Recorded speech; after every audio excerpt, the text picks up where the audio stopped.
नमस्कार साथियों, जय हिंद जय भारत। मैं हूं महेश मंडले, आप सभी का स्वागत करता हूं हमारे YouTube channel SK study channel में। दोस्तों, पिछली क्लास में हमने पढ़ा था संस्कृत में छंद चल रहा है। दोस्तों, यहां पर कौन सी क्लास चल रही है? संस्कृत में छंद चल रहा है। दोस्तों, हमने देखा था कि पिछली क्लास में हमने ये पढ़ा था कि छंद क्या धातु, कौन सी धातु से बना है, ये हमने देखा था दोस्तों। और क्या देखा था? छंद का मतलब छंद का सामान्य अर्थ क्या होता है, ये देखा था। तो सामान्य अर्थ होता है आह्लादित करना। क्या करना? आह्लादित करना, या फिर पसंद करना, या फिर एक और अर्थ है एक और अर्थ देखा था हमने दोस्तों। क्या था? आह्लादित करना, एक तो ये होता है, और भी क्या होता है? आह्लादित करना या फिर प्रसन्न करना, या फिर दोस्तों एक और अर्थ देखा था छा जाना। क्या देखा था? छा जाना। तो ये देखा था हमने ये देखा था दोस्तों। और क्या देखा था यहाँ पर दोस्तों? छंद को अपौरुषेय कहा जाता है। क्या है?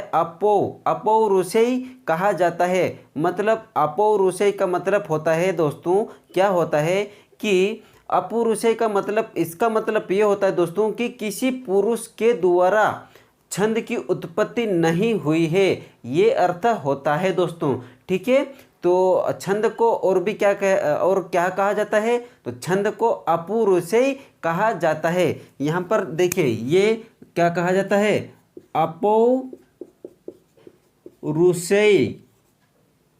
अपौरुषेय कहा जाता है। छंद को क्या कहा जाता है? तो अपौरुषेय भी कहा जाता है। मतलब दोस्तों, अपौरुषेय का मतलब होता है कि अपौरुषेय, इसका मतलब होता है कि किसी पुरुष के द्वारा छंद की उत्पत्ति नहीं हुई है। ठीक है, अब आगे देखेंगे कि हमने और क्या देखा था। तो और देखा था हमने कि आचार्य पिंगल मुनि को छंद शास्त्र का जनक माना जाता है। ये देखा था। छंद शास्त्र का जनक किसे माना जाता है? तो आचार्य पिंगल मुनि को माना जाता है। ये आचार्य पिंगल मुनि दोस्तों किनके भाई थे? तो ये थे महर्षि पाणिनि के भाई थे। किनके भाई थे? पिंगल मुनि महर्षि पाणिनि के भाई थे। और क्या देखा था दोस्तों हमने? और देखा था आचार्य पिंगल मुनि ने छंद शास्त्र का नाम एक ग्रंथ लिखा था दोस्तों। ठीक है, तो आचार्य पिंगल मुनि ने छंद शास्त्र का एक ग्रंथ लिखा था। और क्या देखा था दोस्तों हमने? छंद के प्रकार देखे थे। क्या है छंद? संस्कृत भाषा में छंद दो प्रकार होते हैं। कितने प्रकार के होते हैं? तो दो प्रकार के होते हैं। ये हमने दोस्तों पिछली क्लास में देखा था। लेकिन दोस्तों, आपने अगर पिछली क्लास नहीं देखा है तो जो ये आई बटन है दोस्तों, इस आई बटन पे प्रेस कीजिए, टच कीजिए, क्लिक कीजिए, तो आपको पिछली क्लास देखने को मिलेगा दोस्तों। और यहाँ पर अगर नहीं भी देखा है तो ये दोस्तों हमने रिवाइज कर लिया है। तो छंद दोस्तों यहाँ पर हमने रिवाइज कर लिया जो पिछली क्लास में पढ़ा था। आज हम पढ़ेंगे दोस्तों आगे। क्या पढ़ेंगे कि यहाँ पर आगे पढ़ेंगे। इसके पहले दोस्तों आपको कहना चाहूँगा कि आप चैनल पर नए हो तो चैनल को सब्सक्राइब कर लीजिए, वीडियो को लाइक कर लीजिए और बेल आइकन पर ऑल प्रेस कीजिए दोस्तों। और अपने दोस्तों को शेयर कीजिए दोस्तों। और अगर वीडियो पसंद आए तो लाइक ज़रूर कीजिए दोस्तों।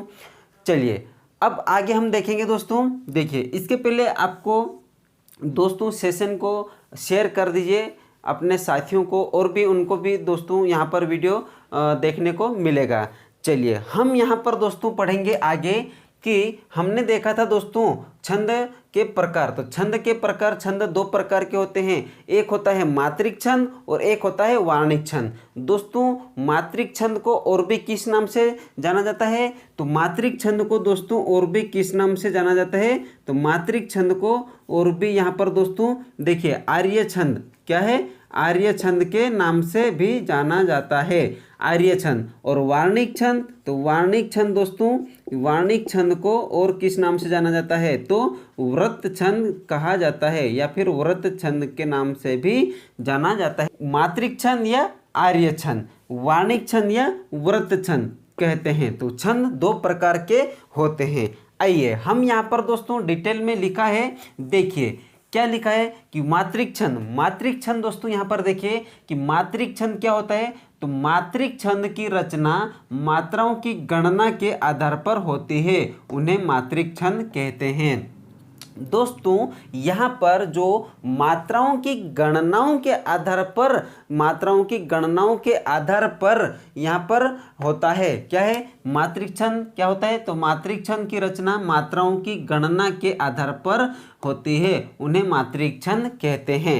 ठीक है, अब हम आगे देखते हैं कि उन्हें क्या कहते हैं, मात्रिक छंद। देखिए मात्रिक छंद भी कितने प्रकार के होते हैं, तो मात्रिक छंद 3 प्रकार के होते हैं। दोस्तों 3 प्रकार के कौन कौन से होते हैं, तो मात्रिक छंद 3 प्रकार के होते हैं, सममात्रिक छंद, अर्ध सममात्रिक छंद और विषम मात्रिक छंद। ठीक है, क्या है, सममात्रिक छंद, अर्ध सममात्रिक छंद और विषम मात्रिक छंद। ये है दोस्तों मात्रिक छंद 3 प्रकार के होते हैं। आपको यहाँ पर दोस्तों छंद कितने प्रकार के होते हैं, 2 प्रकार के होते हैं, मात्रिक छंद और वार्णिक छंद। आपको दोस्तों हम यहाँ पर अब पढ़ रहे हैं पहला कौन सा, मात्रिक छंद। मात्रिक छंद कितने प्रकार के होते हैं, तो यहाँ पर दोस्तों मात्रिक छंद 3 प्रकार के होते हैं। आपको दोस्तों यहाँ पर डिटेल करने की जरूरत नहीं है, यहाँ पर आपको सिर्फ ये याद रखना है कि मात्रिक छंद 3 प्रकार के होते हैं।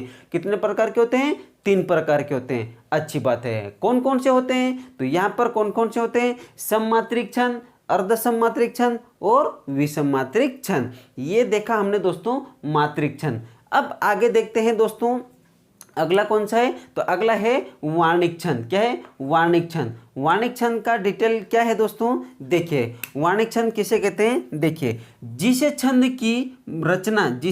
की रचना करते समय वर्णों की गणना की जाती है, उसे वार्णिक छंद कहते हैं। दोस्तों यहाँ पर मात्राओं की गणना की जा रही थी और यहाँ पर दोस्तों वार्णिक छंद में वर्णों की गणना की जाती है, उसे वार्णिक छंद कहते हैं। दोस्तों यहाँ पर वार्णिक छंद क्या होता है, वर्णों को कैसे गिना जाता है, मात्रिक छंद क्या होता है, मात्राओं को कैसे गिना जाता है, ये हम आगे दोस्तों चर्चा करेंगे। देखिए अब आगे देखते हैं कि वृत्त छंद या वार्णिक छंद भी 3 प्रकार के होते हैं। आपको मैंने यहाँ पर बताया था कि दोस्तों मात्रिक छंद को यहाँ पर आर्य छंद कहा जाता है और वार्णिक छंद को वृत्त छंद भी कहा जाता है। तो ये भी दोस्तों कितने प्रकार के होते हैं, तो 3 प्रकार के होते हैं। कौन कौन से, तो पहला है समवृत्त छंद। कौन सा है, पहला है समवृत्त छंद और दूसरा है अर्ध समवृत्त छंद और तीसरा है विषमवृत्त छंद। तो ये दोस्तों वार्णिक छंद भी 3 प्रकार के होते हैं। कौन कौन से होते हैं, तो यहाँ पर देखिए समवृत्त छंद, अर्ध समवृत्त छंद और विषमवृत्त छंद। आपको दोस्तों वार्णिक छंद भी 3 प्रकार के होते हैं, ये आपको याद रखना है।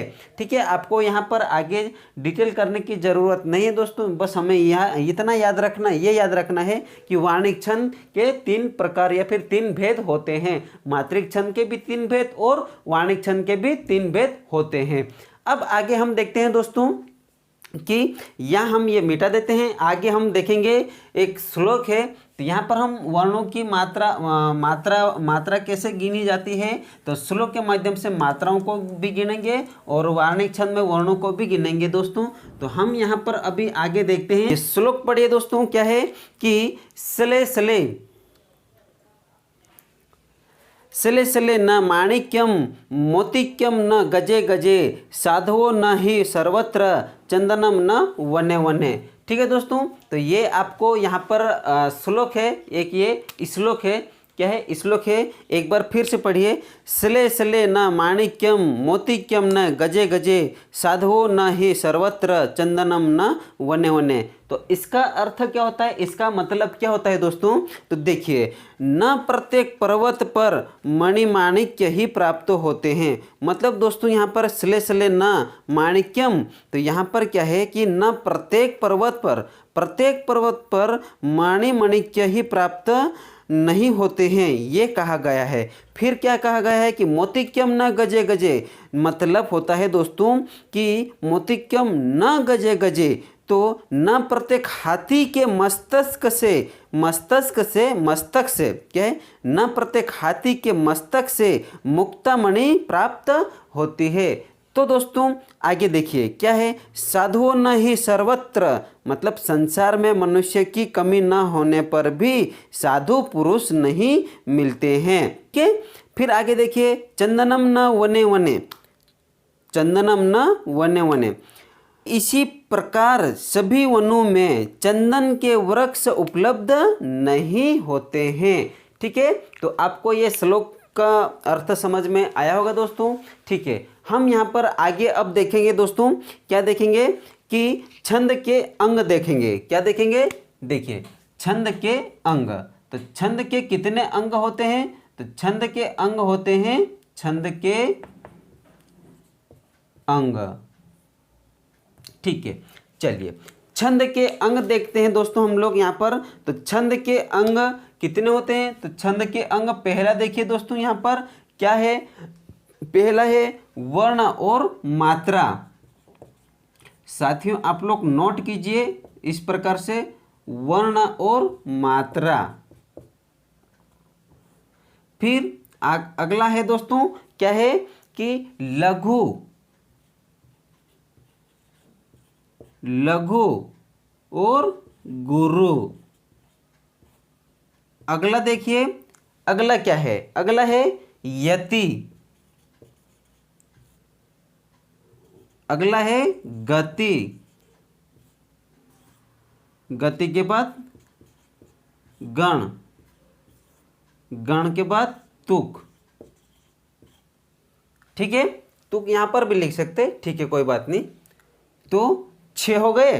ठीक है, क्या है, पहला देखिए छंद के अंग है, तो छंद के 6 अंग है। कौन कौन से होते हैं छंद के, पहला होता है वर्ण और मात्रिक। कौन है, वर्ण और मात्रा। ठीक है, मात्रा, वर्ण और मात्रा। दूसरा होता है लघु और गुरु। कौन सा होता है, लघु और गुरु। अब अगला कौन सा है होता है, तो अगला होता है यति। क्या है, यति। फिर आगे अगला होता है यति के बाद गति, गति के बाद गण और गण के बाद तुक। तो ये होते हैं दोस्तों यहाँ पर कि वर्ण, वर्ण और मात्रा, लघु और गुरु, यति, गति और गण। अगला कौन सा है, तुक। तो ये होता है। हम यहाँ पर आपको कहा था दोस्तों कि ये यहाँ पर एक एक छंद करके, एक एक छंद के अंग करके हम लोग यहाँ पर पढ़ेंगे। ठीक है, तो सबसे पहला हम पढ़ेंगे वर्ण और मात्रा। ठीक है, तो हम सबसे पहले ये पढ़ते हैं कि वर्ण और मात्रा। अगला फिर बाद में पढ़ेंगे लघु और गुरु। तो वर्ण और मात्रा क्या होता है ये हम देखते हैं। आइए, तो यहाँ पर पहला देखेंगे हम। तो ये है दोस्तों छंद के अंग। क्या है, छंद के अंग। तो यहाँ पर पहला अंग, पहला अंग देख रहे हैं हम। तो पहला अंग है छंद के अंग में, पहला अंग है वर्ण और मात्रा। तो यहाँ पर हमने वर्ण और मात्रा की डिटेल की दोस्तों। देखिए क्या है कि यहाँ पर देखिए, भाषा की सबसे छोटी इकाई वर्ण या अक्षर होती है। क्या होती है, वर्ण या अक्षर होती है। भाषा की सबसे छोटी इकाई क्या होती है, वर्ण या अक्षर होती है। अब आगे देखिए, अर्थात जो एक सांस में बोली जाए उस ध्वनि को ही वर्ण या अक्षर कहते हैं। क्या कहते हैं कि जो एक सांस में बोली जाए, सांस मतलब दोस्तों आपकी फीलिंग अलग ना चले जाए। सांस मतलब एक बार में श्वास, जो हवा है ना हम लेते हैं, तो यही एक सांस में बोली जाए। आप जो उस मतलब सांस मत समझना, वो सांस नहीं, ये सांस है कि हम जो एक साथ मतलब एक सांस में बोली जाए उस ध्वनि को ही वर्ण या अक्षर कहते हैं। ठीक है दोस्तों, क्या कहते हैं एक बार फिर से देखिए कि भाषा की सबसे छोटी इकाई वर्ण या अक्षर होती है। ठीक है, अर्थात जो एक सांस में बोली जाए उस ध्वनि को ही वर्ण या अक्षर कहते हैं। ठीक है, क्या कहते हैं, वर्ण या अक्षर कहते हैं। अब हम मात्रा देखेंगे। क्या है, मात्रा देखेंगे। तो स्वरों के रूप चिन्ह को मात्रा कहते हैं। स्वरों के रूप चिन्ह को मात्रा कहते हैं। दोस्तों मात्रा यहाँ पर क्या होता है कि स्वरों के रूप चिन्ह को मात्रा कहते हैं। देखिए कौन कौन से, जैसे यहाँ पर मात्रा कहते हैं। तो जैसे कैसे यहाँ पर है आ लिखा हमने दोस्तों, तो यहाँ पर मात्रा क्या है, यहाँ पर मात्रा है बड़ा आ। मतलब यहाँ पर हम मात्रा गिनना भी सीखेंगे आगे। हम ये देख रहे हैं कि मात्रा यहाँ पर इन स्वर में मात्रा क्या है, तो बड़ा आ में आ की मात्रा है। अब यहाँ पर मैंने लिखा दोस्तों, क्या लिखा है, बड़ी ई, तो यहाँ पर है मात्रा क्या है, बड़ी ई। अगर मैंने यहाँ पर लिखा बड़ा ऊ, तो यहाँ पर बड़ा ऊ ये मात्रा है। अगर मैंने लिखा यहाँ पर क्या लिखा, ये लिखा ए, तो यहाँ पर है ए की मात्रा, ये है मात्रा होती है दोस्तों। ठीक है, यहाँ पर चिन्ह, जो ये चिन्ह लिखा है दोस्तों, तो चिन्ह आपको इस प्रकार से लिखना है। ये च है, अगर हम चिन्ह को तोड़ेंगे, आपको बता देता हूँ दोस्तों, ये बहुत से दोस्तों को नहीं आता है, तो साथियों आप लोग सेशन को शेयर कर दीजिए ताकि यहाँ पर जो है पढ़ने को और भी मिलेगा। चलिए देखिए क्या है कि अगर चिन्ह को हम तोड़ेंगे, यहाँ पर वर्णमाला तोड़ना और सब कुछ हमने यहाँ पर हिंदी क्लास प्लेलिस्ट में जाइए और देखिए, वहाँ पर सभी चीज़ हमने यहाँ पर दोस्तों एक एक चीज़ पढ़ा है हमने, वर्णों का विभाजन भी। अब यहाँ पर संस्कृत में हम लोग भी दोस्तों संस्कृत में भी पढ़ेंगे, यहाँ पर दोस्तों संधि भी पढ़ना बाकी, हमारी संधि भी पढ़ेंगे। चलिए हम यहाँ पर ये कह रहे थे कि चिन्ह को कैसे तोड़ा जाता है, तो चिन्ह को दोस्तों यहाँ पर ये इस प्रकार से टूटेगा। कैसे टूटेगा, ये च है, च में से बाहर आया, क्या आया है, बड़ी ई, क्या आई है, बड़ी ई। अब दोस्तों यहाँ पर क्या है कि पहले ह आएगा या न आएगा, तो पहले आएगा ह, और ह ऑलरेडी आधा ह है, क्या है, आधा ह है। बहुत से स्टूडेंट ह को पूरा ह मान लेते हैं और न को आधा न मान लेते हैं ना, यहाँ पर ह जो है आधा ह है और न पूरा है, तो न ये पूरा है, न में से बाहर आएगा तो यहाँ पर अ बाहर आएगा। तो ये है दोस्तों यहाँ पर चिन्ह को इस प्रकार से यहाँ पर अलग किया जा सकता है, वर्णों का विभाजन किया जा सकता है। खैर हम यहाँ पर पढ़ रहे थे कि स्वरों के रूप को, चिन्ह को मात्रा कहते हैं। तो कैसे कहते हैं, देखिए आ की मात्रा, यहाँ पर ई की मात्रा, ऊ की मात्रा, ए की मात्रा, यहाँ पर और भी आ जाएगा, यहाँ पर छोटी ई है तो छोटी ई की मात्रा, ये इस प्रकार से आ जाएगा। ठीक है, अब तो हुआ है दोस्तों ये तो हुआ है दोस्तों वर्ण और मात्रा। अब अगला हम देखेंगे लघु और गुरु देखेंगे, एक एक हम समझ रहे हैं दोस्तों, आपको यहाँ समझने की बात है। देखिए यहाँ पर हम आगे देखेंगे वर्ण और मात्रा के बाद अगला है हमारे पास लघु और गुरु। छंद के अंग देख रहे हैं हम, तो लघु और गुरु देखते हैं। तो लघु और गुरु क्या होता है दोस्तों, यहाँ पर बहुत से स्टूडेंट को लघु और गुरु क्या होता है ये नहीं पता होता है। तो लघु और गुरु क्या होता है हम यहाँ पर देखेंगे। तो सबसे पहले हम लेते हैं दोस्तों, क्या लेते हैं, सबसे पहले हम लघु लेते हैं।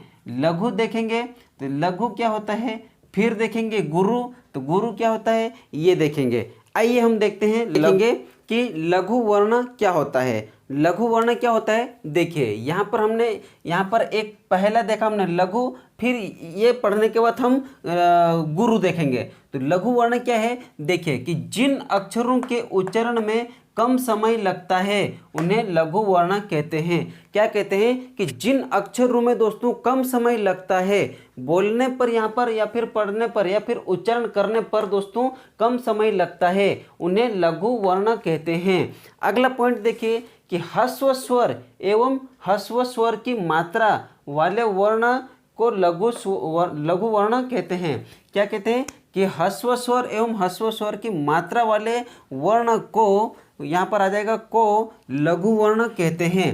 ठीक है, को लघु वर्ण कहते हैं। फिर अगला बिंदु क्या है कि ह्रस्व स्वर या लघु स्वर को व्यक्त करने के लिए यहाँ पर खड़ी पाई का प्रयोग किया जाता है।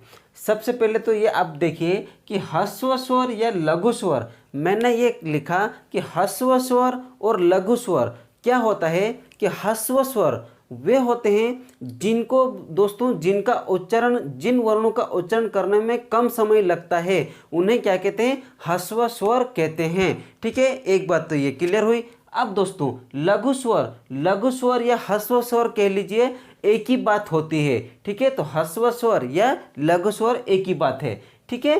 तो ह्रस्व स्वर या लघु स्वर को व्यक्त करने के लिए खड़ी पाई का प्रयोग किया जाता है। मतलब कि खड़ी पाई का प्रयोग किया जाता है। खड़ी पाई क्या है? ये खड़ी पाई है, आपको आगे समझ में आ जाएगा। और भी क्या, अब आगे देखिए कि लघु वर्ण की मात्रा एक गिनी जाती है। कितनी गिनी जाती है? एक गिनी जाती है। जो लघु वर्ण की मात्रा एक गिनी जाती है और गुरु वर्ण की मात्रा कितनी गिनी जाती है, तो वो आगे हम देखते हैं। अभी हमें दोस्तों ये इतना सा याद रखना है और भी आपको कि लघु वर्ण किससे कहा जाता है। तो लघु वर्ण जो है कि जिन अक्षरों के उच्चारण में कम समय लगता है उन्हें लघु वर्ण कहा जाता है।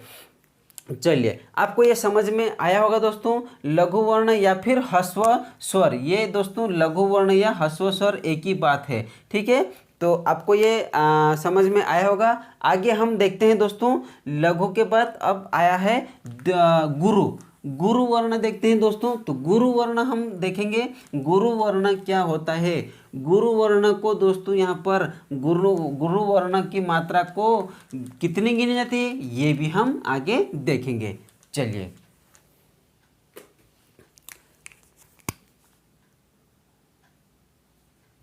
दूसरा है गुरु। गुरु वर्ण, गुरु वर्ण में हम लिखते हैं।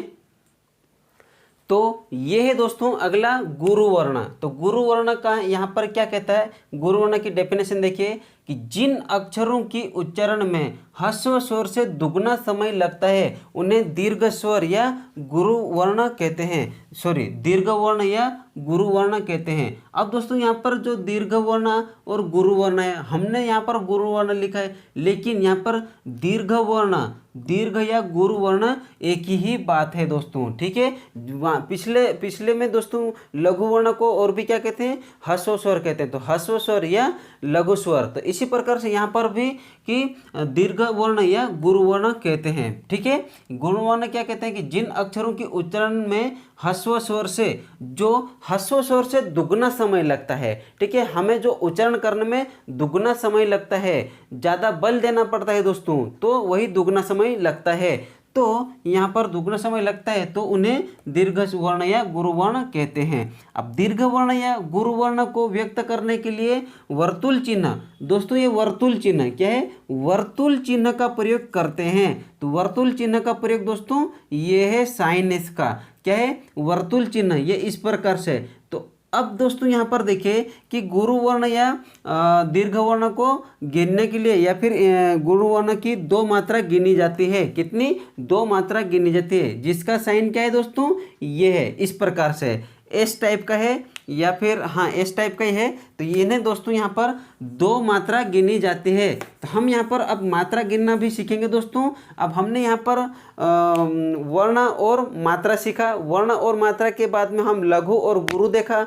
अब दोस्तों आगे हम देखेंगे, क्या देखेंगे कि यति, गति, गण, तुक, ये हम आगे एक एक करके और भी देखेंगे। यहाँ पर हम देखेंगे दोस्तों कि वर्ण को कैसे गिना जाता है। हमने एक शब्द लिखा यहाँ पर, क्या लिखा है कि लिखा है सरस्वती, ये लिखा है सरस्वती, ये लिखा है सरस्वती, ठीक है, क्या है, सरस्वती। अब सरस्वती को हम दोस्तों यहाँ पर मात्रा गिनेंगे, क्या गिनेंगे, मात्रा गिनेंगे। तो मात्रा कहाँ से गिनते हैं, किधर से गिनते हैं, तो मात्रा दोस्तों इधर से गिनते हैं, पीछे से गिनते हैं। तो पीछे से गिनते गिनते गिनते गिनते इधर लाएंगे। तो कैसे गिनेंगे दोस्तों, देखिए यहाँ पर जो है ती है, तो ती ये कैसी है दोस्तों, यहाँ पर ती है दीर्घ है, कैसी है, दीर्घ है। तो दीर्घ है तो हम यहाँ पर दीर्घ, यहाँ पर गुरु वर्ण की मात्रा दो गिनी जाती है। ये कहा था आपको, दीर्घ या फिर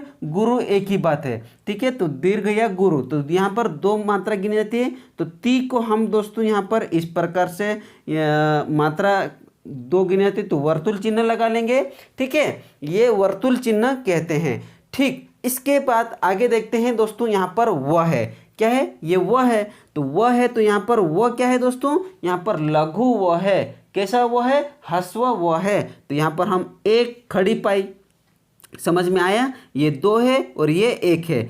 अब आगे देखेंगे ये आधा स है, अब दोस्तों यहाँ पर जो आधा स है तो आधा स को हम यहाँ पर नहीं गिनते हैं, आधा स को नहीं गिनते हैं। क्या है? आधा स को नहीं गिनते हैं। लेकिन जब भी आधे वर्ण के पहले यहाँ पर दोस्तों यहाँ पर क्या है? ह्रस्व है, ह्रस्व है। लेकिन हमें यहाँ पर कौन से साइन का प्रयोग करना है? वर्तुल चिन्ह का। मतलब हमें यहाँ पर 2 गिनना है, 2 गिनना पड़ेगा। ठीक है, यहाँ पर गुरु हो जाता है। ठीक है, यहाँ पर लघु है तो यहाँ पर गुरु हो जाएगा। इसके बाद दोस्तों क्या है? स है, तो यहाँ पर कैसा स है? लघु स है। तो हमें इस प्रकार से दोस्तों गिनना है। आपको उम्मीद करता हूँ कि ये तोड़ना, मात्रा गिनना आया होगा। नहीं आया है तो हम आगे और भी देखेंगे दोस्तों, जहाँ पर हम श्लोक के माध्यम से वर्णों की संख्या भी गिनेंगे, मात्रा भी गिनेंगे, ये सभी चीज़ गिनेंगे। तो अभी आपको यहाँ पर ये याद रखना है कि ती यहाँ पर 2 मात्रा गिनेंगे, वह लघु है तो लघु है तो यहाँ पर खड़ी पाई 1 लग जाएगी, 1 गिनेंगे। अब ये स को नहीं, आधे वर्णों को हमें नहीं गिनना है। लेकिन दोस्तों आधे वर्ण के पहले का जो वर्ण है वो वर्ण दोस्तों यहाँ पर गुरु हो जाएगा। अगर यहाँ पर गुरु होता तो भी, यहाँ पर दोस्तों गुरु होता तो ठीक है। लेकिन जब ये लघु है, क्या है? ये लघु है तो यहाँ पर लघु के बजाय यहाँ पर दीर्घ हो जाएगा। ठीक है, अब आगे देखिए, यहाँ पर स है तो यहाँ पर खड़ी पाई लग जाएगी। तो यहाँ पर दोस्तों कितने वर्ण है, कितने मात्रा है? तो यहाँ पर है कितनी मात्रा है? देखिए ये तो 2 है और ये एक 3 और 2 5 और एक 6, तो कितनी मात्राएं हुई? 6 मात्रा हुई। इस प्रकार से हमें आगे गिनना पड़ेगा और गिनेंगे। ठीक है दोस्तों, तो आज का वीडियो हम यहीं तक रखते हैं, फिर मिलते हैं नेक्स्ट वीडियो में। ये हमने दोस्तों यहाँ पर लघु गुरु तक पढ़ा है, आगे और भी पढ़ना है, यति गति तुक गण ये सब पढ़ेंगे। आज की क्लास यहीं तक रखते हैं। सेशन को शेयर कर दीजिए दोस्तों, और वीडियो को लाइक कर दीजिए, और चैनल को सब्सक्राइब कर लीजिए, बेल आइकन पर ऑल प्रेस कीजिए। ठीक है दोस्तों, आज की क्लास यहीं तक रखते हैं, फिर मिलते हैं नेक्स्ट वीडियो में। जय हिंद, जय भारत, धन्यवाद दोस्तों।